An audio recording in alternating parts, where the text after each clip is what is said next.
দাঁড়া, আবার তুই টাকা চুরি করছস? এমন করে তুই কয়দিন চলবি? কত কাম কাজ তো কিছুই করবা না, সারাদিনটা শুধু নেশার ঘরে পড়ে থাকবা।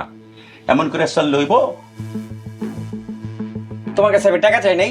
তোমার তো আমি কইছি আমার টাকা দাও, টাকা ব্যবসা করমু, ব্যবসার লেগে টাকা দাও। দিছো টাকা? ওই তোর আর কত টাকা দিমু? দিতে দিতে তো অনেক টাকা দিছি। এতগুলা টাকা দিয়ে তোর আমি বিদেশ পাঠাইছি। বিদেশ গিয়া যতগুলা টাকা কামাইছস সবই তো দেশে আইসা নষ্ট করছস, এমনকি আমার সম্পত্তিও নষ্ট করছস। এখন আমি আবার টাকা দেবো কোত্থেকা? কেন? এ বাড়ি আছে না? এ বাড়ি কার? এ বাড়ি বেচা দাও। কি করলি তুই? বাড়ি বেচুম?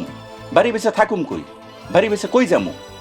হ্যাঁ, বাড়ি বেচা যেই টাকা তোরে দিমু তা তো তুই 3 দিনেই জুয়া খেলা আর নেশা করে উড়াই দিবি। তারপর কি হইব?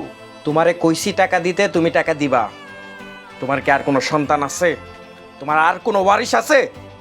আমি তোমার একমাত্র সন্তান। এই ঘর, এই বাড়ি সবই তো আমার। আইস বাদে কাল তুমি মরে গেলে সবকিছু তো আমার হইব। উলাঙ্গার, নেশা করার লেগে নিজের জিন্দা বাবরিতে মেরে হলাইতে চাস?